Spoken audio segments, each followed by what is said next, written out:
El día de hoy les voy a platicar algo muy fuerte, es algo que me sucedió hace tiempo y es difícil platicarlo porque fue mi primera posesión. Fue cuando tuve mi primer encuentro con el demonio cara a cara, cuerpo a cuerpo, tal cual. Y esto inclusive quedó grabado en una de las televisoras más grandes de México. Estábamos inclusive colaborando junto con mi hermana Laura, quien gracias a Dios estuvo ahí en ese momento para poderme ayudar, porque de no haber sido así, de no haber recibido esa ayuda profesional, esa ayuda puntual, esa ayuda inmediata, no sé si lo estuviera contando. Es una sensación, el hecho de caer poseído es una sensación muy fea, te da mucha tristeza, sientes como una tristeza tan profunda que en ese momento lo único que quieres es ya no existir. De verdad sientes unas ganas inmensas de aventarte por la ventana, sientes unas ganas inmensas de salir corriendo y que, no sé, es una sensación muy horrible que no se la deseo ni a mi peor enemigo. Y pues bueno, sucede que estábamos en un lugar muy famoso aquí en la ciudad de Guadalajara. Este lugar pues es icónico porque tiene la característica de que se han grabado muchas manifestaciones espirituales dentro de ese lugar. Incluso hay fotografías donde aparecen entidades de temporada, entidades de tiempo. Hay manifestaciones fuertes en grabaciones, inclusive esta grabación fue una de ellas. Estábamos inclusive colaborando con Alberto y él estaba ahí en ese momento. Y pues empezamos en este lugar que se llama el Palacio de las Vacas. Este lugar es un lugar que de verdad tiene una energía y una historia muy grande. Este lugar pues comienza con la historia donde una persona de Estados Unidos la compró porque lo engañaron creyendo que era un palacio, él creyendo que Guadalajara todavía era un pueblo, un rancho, y que él iba a ser el cacique y que en este palacio él iba a tener gente a su cargo y que iba a ser millonario del lugar. Pero en realidad pues lo único que sucedió es que lo engañaron. Y él nos llamó porque él se empezó a sentir muy mal. Perdió a su familia, perdió su dinero, perdió su salud. Inclusive una de las cualidades básicas de cuando hay entidades, cuando hay fantasmas dentro de una casa es que te empiezas a sentir seco, te empiezas a sentir cansado, te empiezas a sentir hastiado, te empiezas a sentir sin ganas de vivir. Y una de las manifestaciones específicas es que empiezas a tener dolencias en tus coyunturas, en codos, rodillas, tobillos, en las manos, y este señor ya no podía ni caminar. O sea, ya era, ahora sí que, un anciano en un cuerpo de una persona de 50 años. Entonces, él ya estaba sufriendo bastante los ataques de estas entidades, y pues bueno, lo que hicimos fue ir a hacer una investigación, que básicamente es como ir a picarle la panza al chamuco. Es ir a provocar a las entidades que te ataquen, porque en realidad no estás haciendo una limpia, en realidad no estás haciendo algo. Lo que estás haciendo es remover, pero no estás liberando a estas entidades. Y pues me tocó ir, ahora sí que gracias a Dios, con los mejores.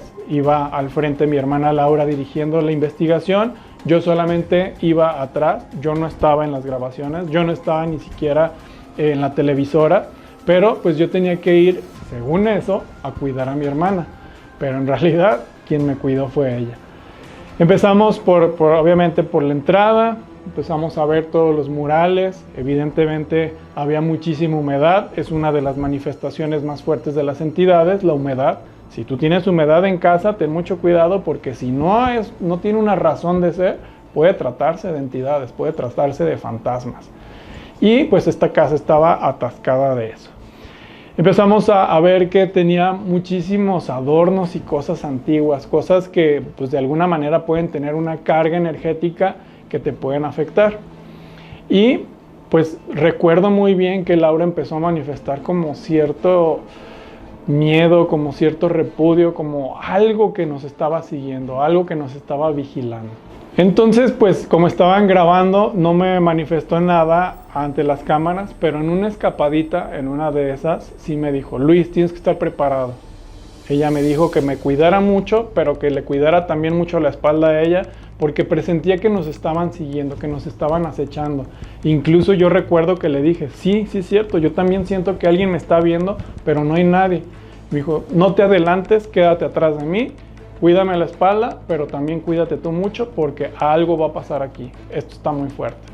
Seguimos caminando por cada una de las recámaras, es una casa muy grande, es una mansión prácticamente. Y me recuerdo que en una de esas recámaras ella inclusive hasta sintió como si le hubieran empujado y gritó mucho, ¡ah! Como si alguien le hubiera empujado. Y entonces pues yo corrí y para no salir en video me dijo, estate quieto, espérate, no pasa nada. Todavía no pasa nada, pero ten mucho cuidado porque hay algo. Y así se la pasó diciéndome cada instante hasta que llegó un momento en que yo me confié y dije, nah, no va a pasar nada, o sea, pues nomás se siente, pero no había manifestaciones, se escuchaban de repente algunos ruidos, se escuchaban algunos perros ladrar, pero nada fuera de lo común.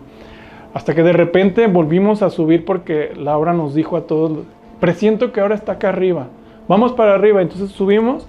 Y cuando íbamos para arriba, recuerdo que alguien se tropezó y hizo un barajuste, se cayeron cosas, pero lo raro es que lo que se cayó, cuando volteamos, no había nada en el piso. O sea, nada se cayó. Todos escuchamos como si se hubiera caído algún artículo y no había nada. Y ahí fue cuando Laura volteó y me dijo, agárrate, aquí viene. Y yo dije, ¿quién viene? Terminamos de subir las escaleras, estábamos en un barandal que daba hacia el patio, hacia abajo. Agarramos el barandal para asomarnos para ver si había alguien en el patio y cuando me agarré, justamente ahí sentí un golpe, como si me hubieran pegado un puñetazo horrible así en el ombligo y de repente sentí así como unas ganas de llorar, unas ganas de gritar y empecé a querer vomitar porque el golpe fue tan fuerte que me sofocó y quería vomitar.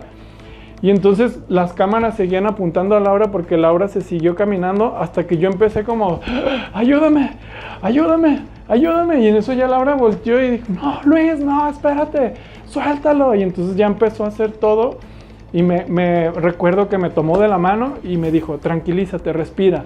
A ver, piensa en los mejores momentos de tu vida, relájate. Y entonces empecé a hacerle caso a todo lo que me decía, me empecé a relajar, empecé a pensar en esos buenos momentos, empecé a pensar en mis momentos de infancia felices, empecé a rezar inclusive. Ella me empezó a rezar también y me decía, tienes que estar tranquilo, aquí estás aquí estás, no te vayas, no te vayas, no te vayas. No sé por qué me decía que no me fuera, honestamente en ese momento no entendía.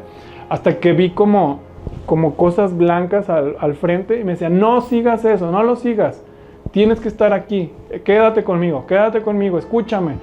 Y ya, repite tu nombre varias veces en tu mente, repite tu nombre, hasta que de repente sentí como si el golpe cuando entra de una forma y como si me arrancaran algo desde el ombligo, ¡fua! Empecé a vomitar. Y ahí fue cuando llegó esa paz y esa tranquilidad que yo necesitaba porque la desesperación me estaba carcomiendo. Respiré profundamente, todos estaban muy preocupados, no sabían qué es lo que estaba pasando, no sabían cómo ayudar inclusive, porque pues, los camarógrafos no sabían qué hacer, inclusive Alberto estaba muy impactado y no sabía tampoco cómo poder ayudar. Laura y yo nos quedamos viendo, inclusive recuerdo que les dije, no me graben, porque yo no quería salir en la cámara y entonces Laura me puso su frente con la mía y me dijo, ¿aquí estás? Sí, ok. Y ahí fue donde terminó todo.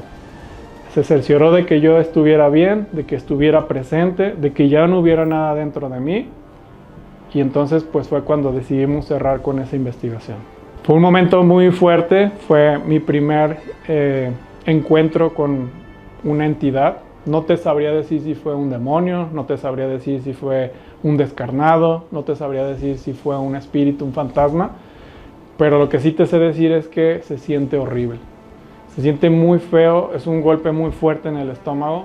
Ahora sé toda esta situación, gracias a que mi hermana Marcela, Laura, mi madre, nos hemos instruido mucho. Sabemos que pues, las posesiones entran la mayoría por el ombligo, es por eso que últimamente cuando hacemos algunos trabajos pues nos protegemos el ombligo para que no entren por ahí y fue una experiencia muy muy fuerte, pero fue algo que me enseñó a que cada que yo vaya a un lugar estar bien protegido energéticamente para que ya no sufrir esos ataques. Es importante saber que estas situaciones le pueden pasar a cualquiera. Te puede pasar cuando vayas a un panteón, te puede pasar en un hospital viejo, te puede pasar en una propiedad vieja, te puede pasar inclusive hasta en una iglesia. Tienes que estar muy bien, muy bien asesorado y muy preparado para que esto no te suceda. Algunas de las frases que mi hermana me decía era: el creer que no creer no te va a dañar es cuando más te daña, porque bajas la guardia. Así es de que se te quede muy grabada esta frase, porque si tú no crees que te puede pasar, es cuando más bajas la guardia y es cuando más ataques puedes tener. Mi nombre es Luis Rivas y estos son los Expedientes Secretos L. Rivas.